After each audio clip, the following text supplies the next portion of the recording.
नमस्कार। आप देख रहे हैं तीसरी आंख और मैं हूं आपके सम्मुख श्याम नारायण पांडे। आज मैं आपका ध्यान प्रदेश की प्राथमिक शिक्षा व्यवस्था की ओर आकर्षित करना चाह रहा हूं, जो एक दुर्दशा में फंसी हुई है। देश, प्रदेश और विदेश से भी तमाम शिक्षा संस्थाएं अपने अपने शिक्षा व्यवस्था को यहाँ चलाने में लगी हुई हैं। जिस समय हमारा देश स्वतंत्र था, उस समय यहाँ गुरुकुल के संचालन से शिक्षा को एक उन्नत व्यवस्था दी गई थी। लॉर्ड मैकाले ने अपनी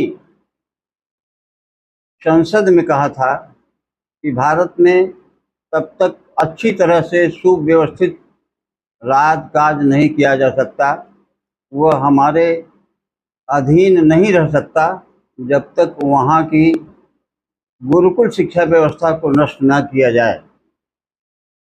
इसके बाद बड़ी सोच समझ के बाद इन्होंने क्लर्क पैदा करने वाली अंग्रेजी शिक्षा व्यवस्था को शुरू किया, जिसका परिणाम हुआ कि धीरे धीरे हमारी जो प्राचीन परंपरा की, भारतीय संस्कृति की वाहक हमारी गुरुकुल व्यवस्था थी, वह नष्ट हो गई। इसके बाद यहाँ पर जब देश आज़ाद हुआ तब भी वही व्यवस्था चलती रही और तब से लेकर आज भी वही व्यवस्था चल रही है। प्राइमरी शिक्षा व्यवस्था जो आज के 50 साल, 25 साल क्या 20-25 साल तक पहले की थी, वह बिल्कुल नष्ट हो गई।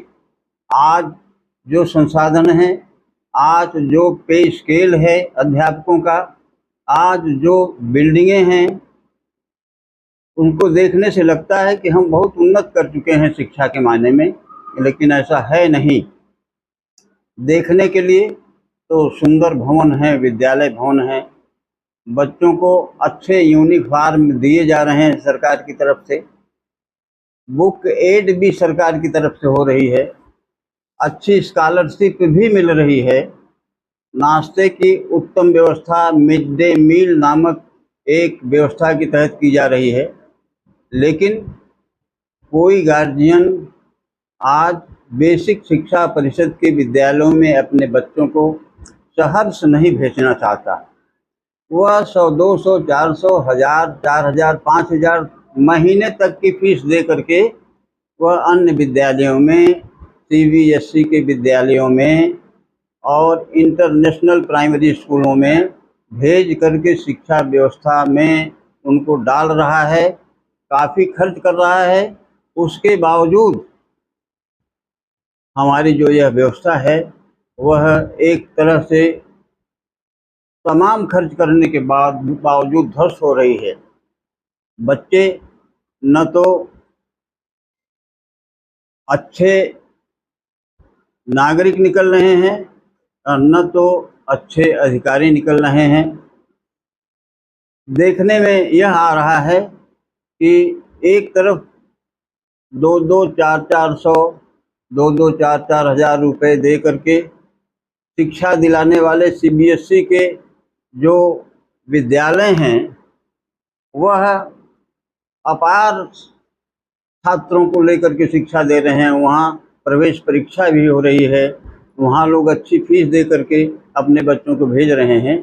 लेकिन सब कुछ व्यवस्था फ्री होने के बावजूद भी आज बेसिक शिक्षा व्यवस्था वाले स्कूल में लोग जाना नहीं चाह रहे हैं।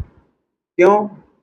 बिल्डिंगें अच्छी बन गई हैं, बाउंड्री बन गई है, गेट लग गया है, अंदर अध्यापक आपस में बातचीत कर रहे हैं, बातचीत नहीं कर रहे हैं तो मोबाइल लेकर के उस पर बात कर रहे हैं। लड़के पढ़ रहे हैं कि नहीं पढ़ रहे हैं, आधा दिन तो वो भोजन के चक्कर में चले जाते हैं, क्योंकि जब भोजन हो जाता है बच्चों का, उसके बाद घंटा बजता है, बच्चे 12 बजे घर चले जाते हैं, फिर लौट करके नहीं आते हैं। अगल बगल के नर्सरी स्कूलों की जो छात्र संख्या है, उसी के बल पर यह अध्यापक चल रहे हैं नहीं तो प्रायः अगर स्कूलों को देखा जाए तो देहात के स्कूलों में, प्राइमरी स्कूलों में संख्या बल बहुत कम है। एक अध्यापक पर लगभग 40 बच्चे होने चाहिए, वह नहीं है। अगल बगल के जो प्राथमिक विद्यालय प्राइवेट चल रहे हैं, नर्सरी स्कूल चल रहे हैं, इंग्लिश मीडियम स्कूल चल रहे हैं, उनके बच्चों का नाम यहाँ लिखा करके वह अपनी संख्या पूरी कर रहे हैं। और दूर अध्यापक न चले जाएं, दूर उनका ट्रांसफ़र न हो जाए, इसलिए वह उनको बाकायदे फीड भी करते हैं और उनकी प्रार्थना करके उनके बच्चों का नाम यहाँ लिखते हैं, जिससे उनका रुतबा बना रहे और उनका दूर स्थानांतरण न हो। कहीं कहीं तो ऐसा देखा जाता है कि पूरा विद्यालय ही वह शिक्षा मित्रों के बल पर चल रहा है। उनकी अध्यापकों की स्थिति यह है कि एक अध्यापक प्रायः ब्लॉक पर रहता है। क्यों?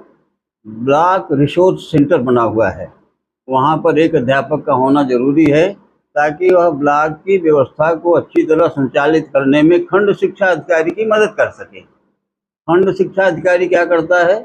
वहीं बुला करके स्कूलों का मुआयना कर लेता है। पहले ऐसा होता था कि डिप्टी इंस्पेक्टर ऑफ स्कूल्स, सब डिप्टी इंस्पेक्टर ऑफ स्कूल विद्यालयों में जा कर के देखते थे कि बच्चे कितने हैं, बच्चे कैसे हैं, पढ़ाई की व्यवस्था कैसे हो रही है, अध्यापकों की स्थिति क्या है, बुक एड है कि नहीं, उनके शैक्षणिक व्यवस्था कैसी है, अध्यापक समय से आते हैं कि नहीं आते, उनको क्या कठिनाई है। लेकिन ऐसा कुछ नहीं देखा जाता, सब कुछ ब्लॉक पर से हो जाता है और वही ब्लॉक की व्यवस्था के आधार पर जो हमारे बेसिक शिक्षा अधिकारी हैं वह भी अपनी व्यवस्था ठीक कर लेते हैं। प्रायः यह देखने में आया है, लोग कहते हैं, अभी तो पूर्वांचल यूनिवर्सिटी में हुए एक सेमिनार में सुरेंद्र प्रताप सिंह नाम के दैनिक जागरण के संसद में बैठे हुए जो विशेष संवाददाता हैं, उन्होंने बताया कि बड़ी आश्चर्य की बात यह है कि यहाँ के पत्रकार पता नहीं क्या कर रहे हैं। यहाँ तो ऐसे भी अध्यापक शिक्षा व्यवस्था, बेसिक शिक्षा में शिक्षक बने हुए हैं जो विदेशों में नौकरी कर रहे हैं। यह बड़े शर्म की बात है। लेकिन यहाँ क्या है, गणेश परिक्रमा करके बेसिक शिक्षा अधिकारी भी पुरस्कार पाते हैं और खंड शिक्षा अधिकारी भी पुरस्कार पाते हैं। यह है शिक्षा की व्यवस्था। ऐसी व्यवस्था में ऐसे बच्चों को क्या शिक्षा दी जाती होगी यह आम आदमी समझ सकता है, लेकिन पता नहीं क्यों हमारे मुख्यमंत्री का ध्यान इस तरफ नहीं है। जब तक बेसिक शिक्षा व्यवस्था में सुधार नहीं होगा तब तक शिक्षा व्यवस्था ऐसे ही चलेगी। बड़ा असंतोष है, चतुर्दिक असंतोष है।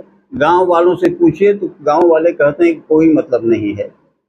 इस शिक्षा व्यवस्था से बढ़िया है कि गांव के 100-200 रुपया देकर के गांव वाले प्राइमरी नर्सरी स्कूल से पढ़ाइए, वो अच्छा है, वहाँ अच्छी पढ़ाई होती है। यह है लोगों की राय हमारे बेसिक शिक्षा व्यवस्था के ऊपर। जय हिंद।